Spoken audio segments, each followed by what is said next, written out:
Dieu a-t-il déjà connu la souffrance?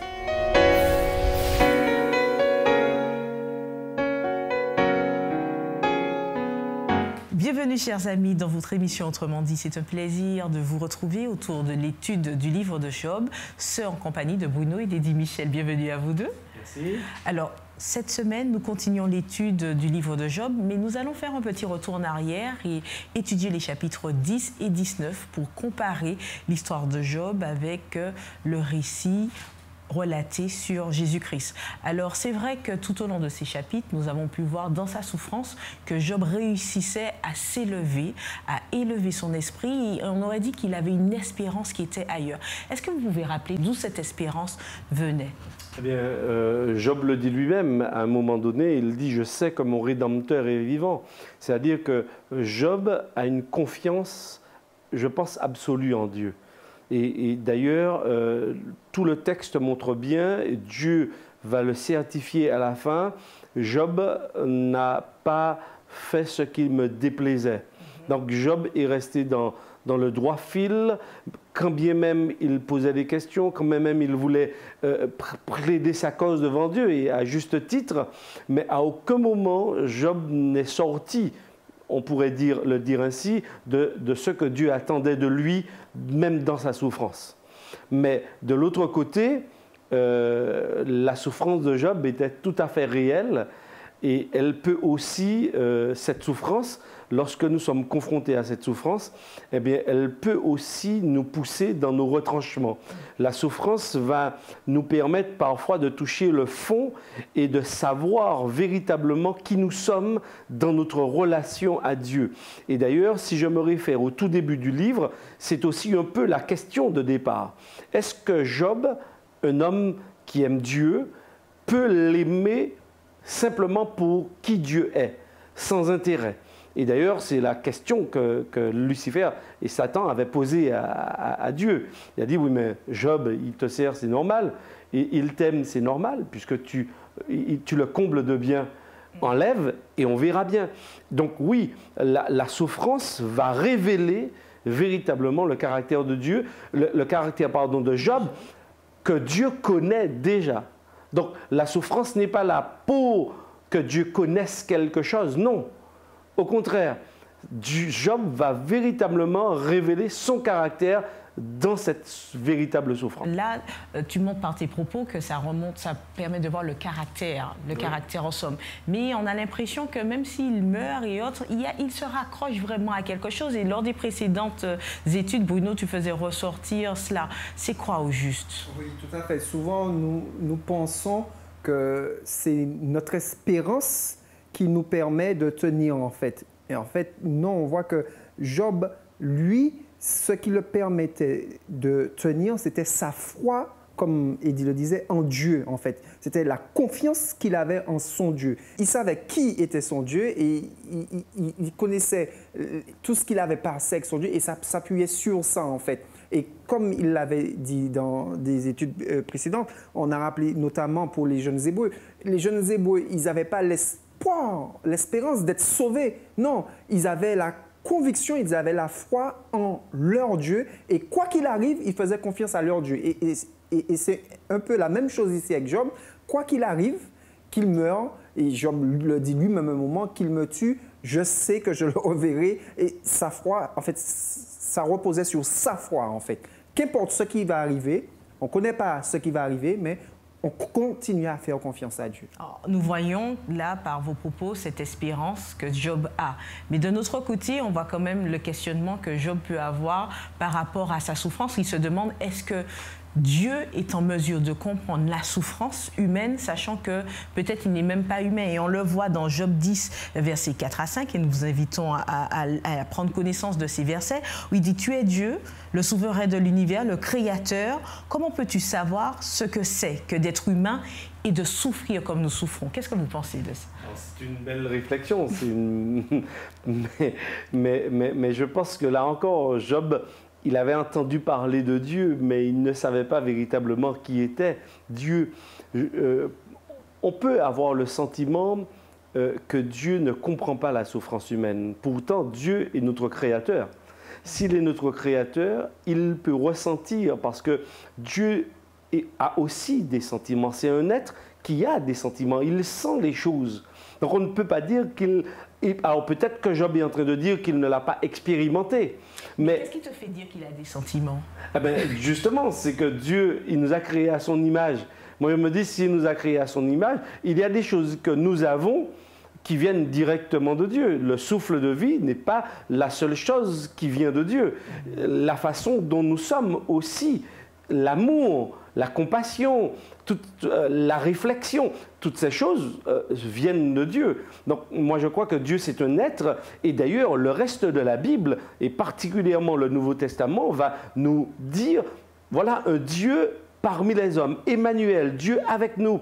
Il va s'incarner, il va vivre parmi les hommes. On va le retrouver justement, par exemple, à Golgotha. On va le retrouver au jardin de Gethsémane, en train de suer des grumeaux de sang. C'est-à-dire un être qui souffre. Tu fais référence à Jésus en somme. Oui, tout à fait. Mais Jésus, c'est qui? C'est Emmanuel, c'est Dieu avec nous. Donc par rapport à l'interrogation de Job, en fait, nous avons des éléments concrets pour nous dire que Dieu n'est pas simplement resté en être supérieur observant une situation. Non, Dieu est descendu, Dieu s'est impliqué et il va l'exprimer également à Job. Mais Job n'avait peut-être pas tous les éléments du plan de Dieu. À l'époque où Job parle, oui. Est-ce que Jésus était déjà venu ou pas? Non, pas encore. Là, nous sommes bien avant la venue de Jésus. Est-ce que cette question-là est fondée? Alors, est-ce que ça veut dire que Dieu n'avait pas conscience de la souffrance humaine, en somme? En fait, souvent, en tant qu'Église, notamment à l'Église adventiste, on parle souvent, en fait, qu'il faille que le sanctuaire soit purifié. Et on fait allusion au ciel. Et souvent, on se dit, mais si tout est parfait au ciel, qu'est-ce qui a besoin d'être purifié en fait? Et effectivement, nous savons que c'est au ciel que le péché a commencé. Ça veut dire que la souffrance a commencé au ciel. Et aujourd'hui, tout parent qui perd un enfant souffre énormément. Et je suis intimement convaincu que lorsque Dieu a perdu Lucifer, il a souffert énormément.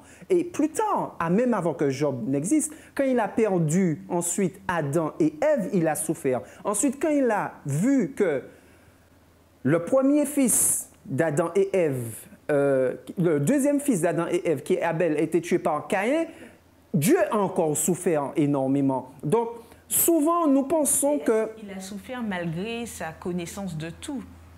Ah mais bien sûr, comme il le disait, Dieu nous a créés à son image. Donc forcément, l'amour, la souffrance, tout cela, Dieu l'éprouve aussi. D'ailleurs, nous allons le comprendre plus tard, plus en profondeur avec Jésus. Mais forcément, Dieu lui-même, au départ, quand Dieu dit à Adam, il n'est pas bon que l'homme soit seul. Pourquoi Dieu dit ça? Parce qu'au départ, si Dieu a tout créé, ça veut dire qu'au départ, Dieu était seul. Donc Dieu connaissait la solitude. Dieu connaissait plein de choses que nous connaissons aujourd'hui. Mais quand Dieu dit qu'il n'est pas bon que l'homme soit seul, au départ, Dieu était seul. Puisqu'il a tout créé. Au départ, Dieu est de toute éternité. Forcément... Comme il est de toute éternité, on ne sait pas, on ne connaît pas vraiment la dimension des choses. Non, on ne connaîtra jamais la dimension. C'est quelque chose que j'ai déjà dit et que je vais redire parce que j'ai... intimement conviction, c'est vrai. Le jour qu'on va réussir à expliquer Dieu, ça veut dire que nous sommes plus grands que Dieu. Ce jour n'est pas encore arrivé, en fait. mais j'aime beaucoup ce que Bruno est en train de dire par rapport justement à la souffrance de Dieu. Dieu, et je pense qu'il faut le souligner, il a tout à fait raison dans ses propos, est le premier à avoir souffert. Dieu ne peut pas faire des créatures, voir que ces créatures se rebellent contre lui et n'éprouver aucun sentiment. J'ai bien noté, hein, c'est le fait de montrer que Dieu a souffert par rapport à toutes les séparations qu'il a pu connaître, oui, que ce soit avec Lucifer, avec Adam et Ève et autres. Mais Dieu est pleinement conscient des choses. Il sait tout, il est omniscient. Oui. Il sait ce qui s'est passé, il sait ce qui se passe et il sait ce qui va se passer.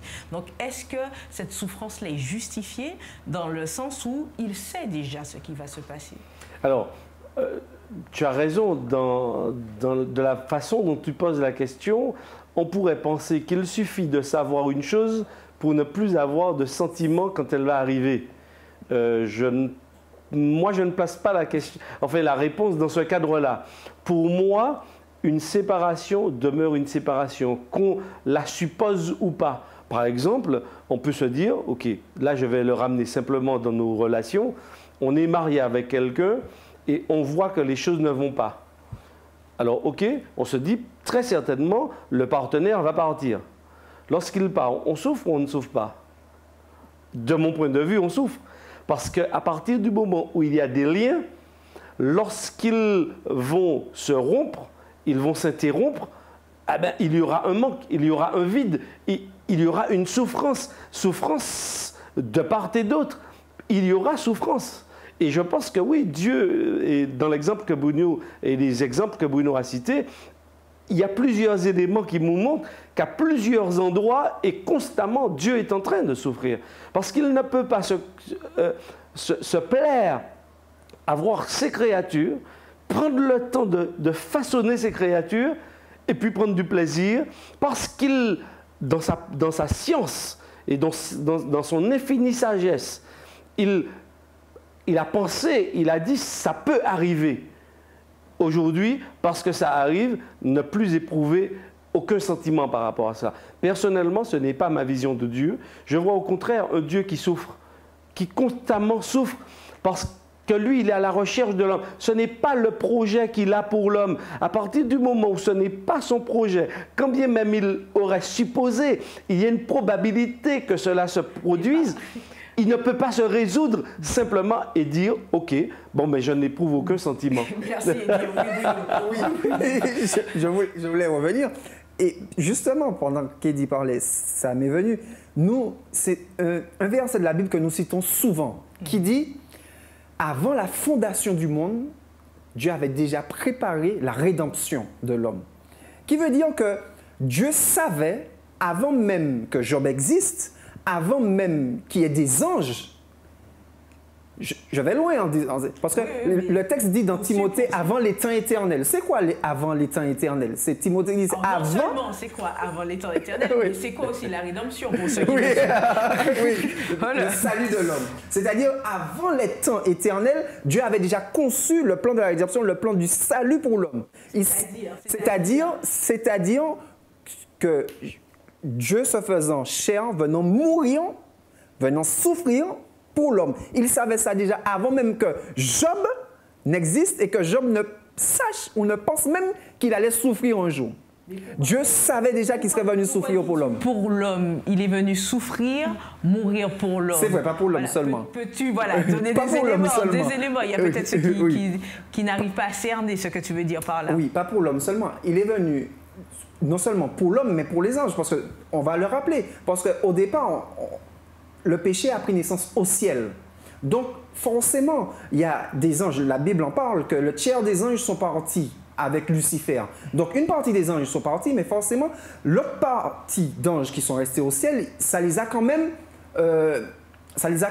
interpellés, cette séparation, tout cela. Donc, Dieu avait déjà prévu cela, il avait déjà prévu non seulement le salut de l'homme, en venant sur la terre, en souffrant ce que l'homme, mais en montrant une image aussi de la vie hors de Dieu, ce que ça donne, et une image avec Dieu, ce que ça donne. Pour les autres anges restés, pour rétablir le caractère de Dieu. Et là encore, dans l'histoire, dans l'expérience de Job, nous voyons que Dieu est en train de montrer à Job, à nous aujourd'hui qui sommes contents d'avoir l'expérience de Job, quel est le caractère de Dieu en fait. Mais par rapport à la rédemption dont tu parles, c'est vrai qu'on entend dire que Jésus a porté les souffrances et autres des hommes. Qu'est-ce qu'on veut dire par là exactement? Bien, je crois que la Bible nous dit que Dieu s'est identifié totalement à la nature faible de l'homme.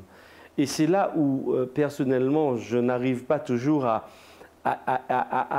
mettre des mots sur ce que Dieu a fait. Il a osé faire, parce qu'il faut quand même le faire.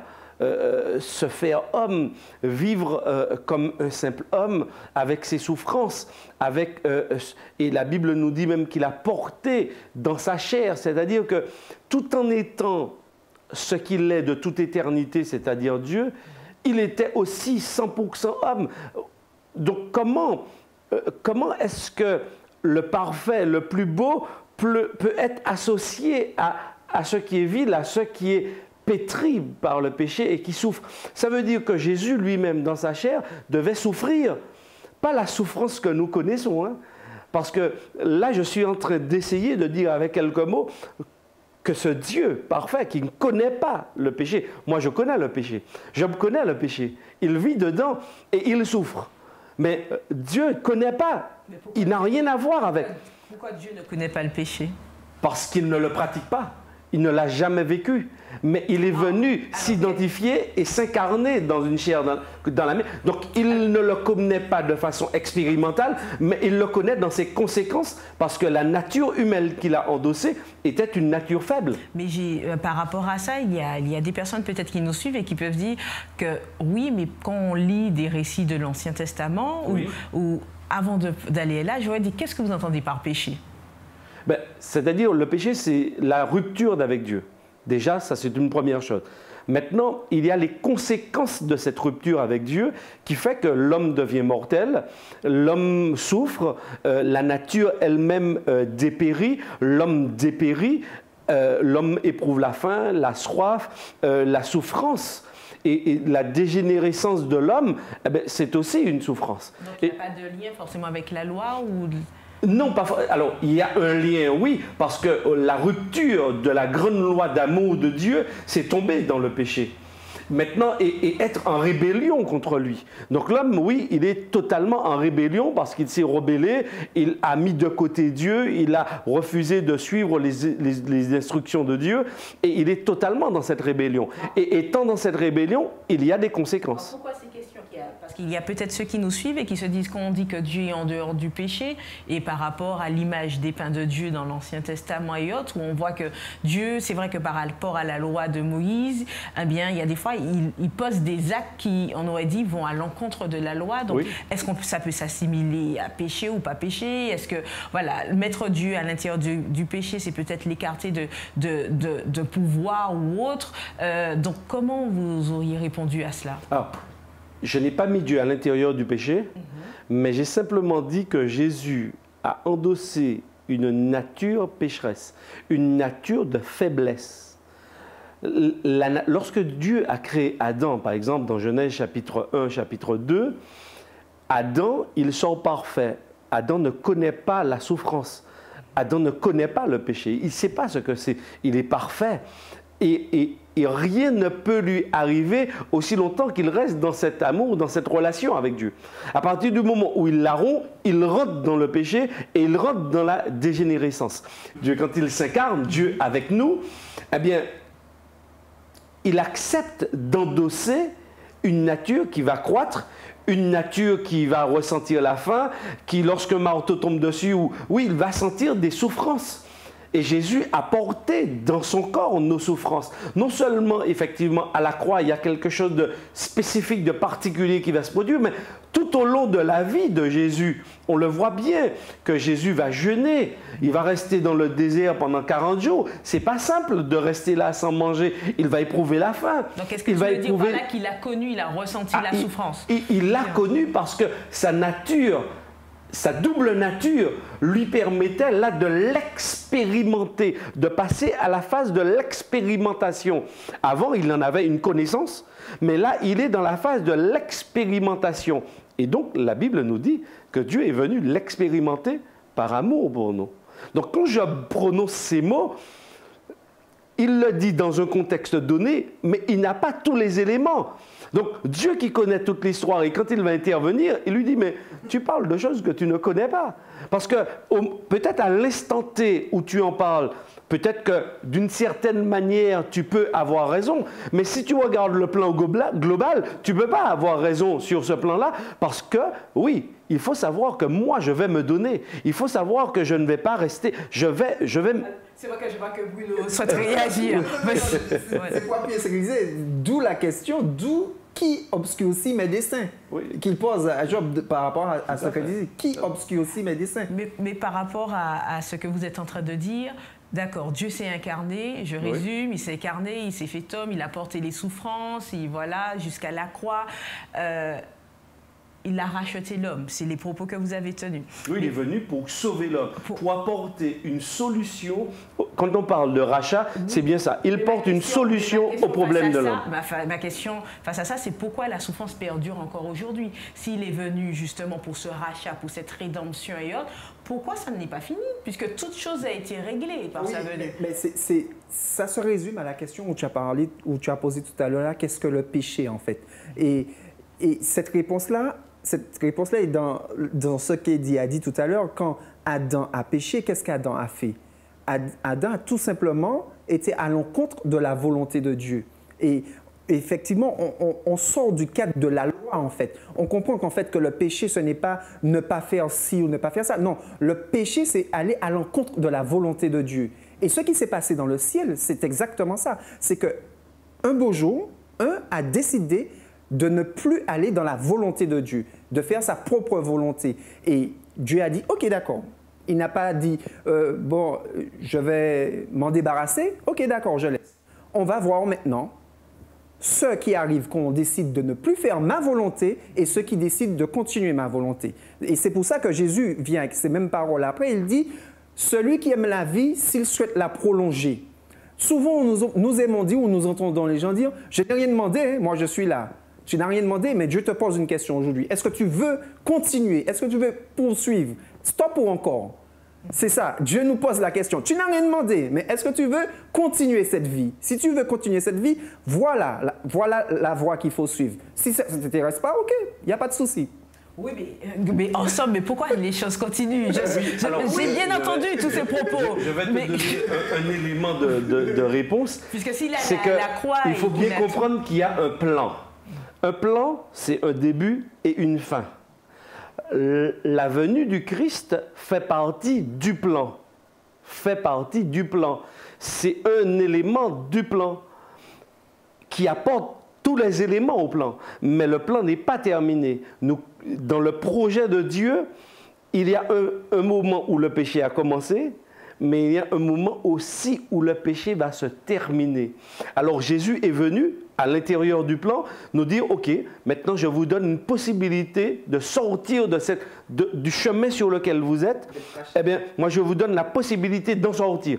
Tous ceux qui croient en moi, eh bien, ils vont entrer dans le projet avec moi. Ce projet, OK, il faut comprendre qu'il commence maintenant avec moi quand je suis venu sur la terre, mais il va se prolonger jusqu'au jour où je vais mettre un terme visible au péché. Moi, j'ai déjà remporté la victoire dessus. Alors, qu'est-ce que ça a changé pour nous aujourd'hui, justement? Tout a changé. Parce qu'aujourd'hui, nous regardons en arrière et nous avons la certitude que Dieu a tout mis en œuvre pour notre salut. Et quel comportement, en somme, on devrait avoir? Et ça me pousse donc à regarder vers l'avenir et à me dire, s'il a fait ça, alors j'ai la garantie aussi pour la suite. Donc aujourd'hui, je ne peux pas me comporter comme si Jésus n'était pas venu. Je ne peux pas faire fi de ce projet qui est contenu en la personne de Jésus, ce projet de sauvetage. Moi, j'ai tout intérêt à prendre la bouée de sauvetage, à m'entourer de cette bouée pour flotter, parce que sinon, c'est la mort, je vais couler.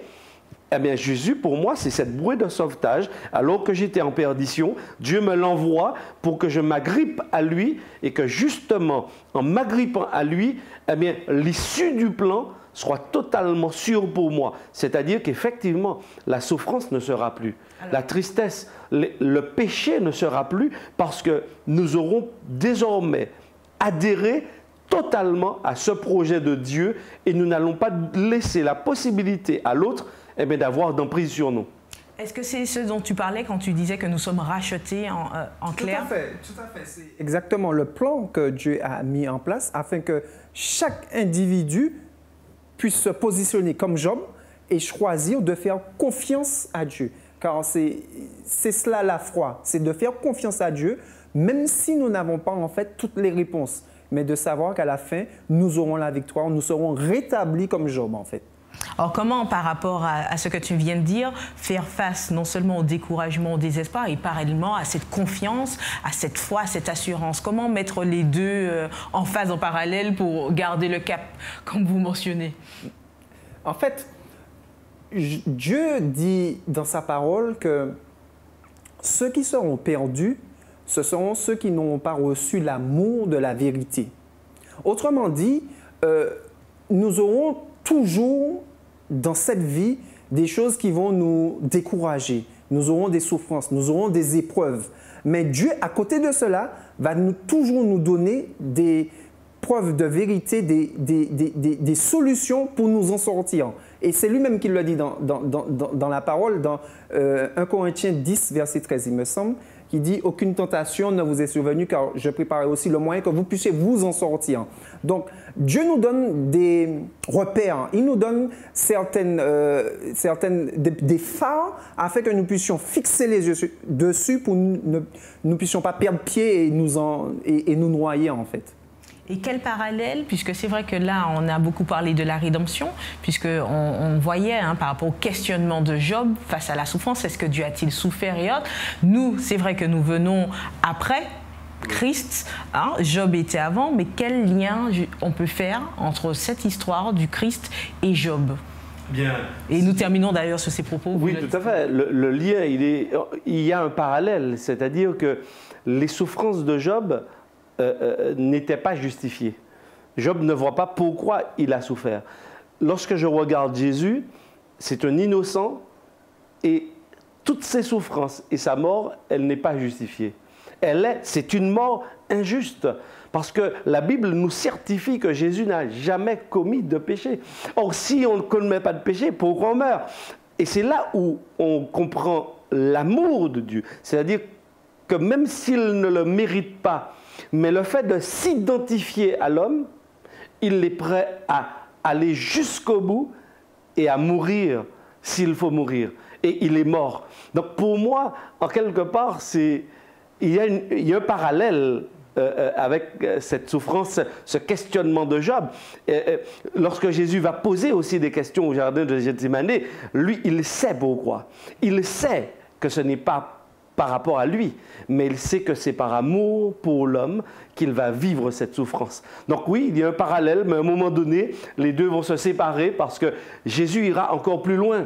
Jésus va accepter ce que parfois Job n'acceptait pas, c'était parce qu'il ne comprenait pas.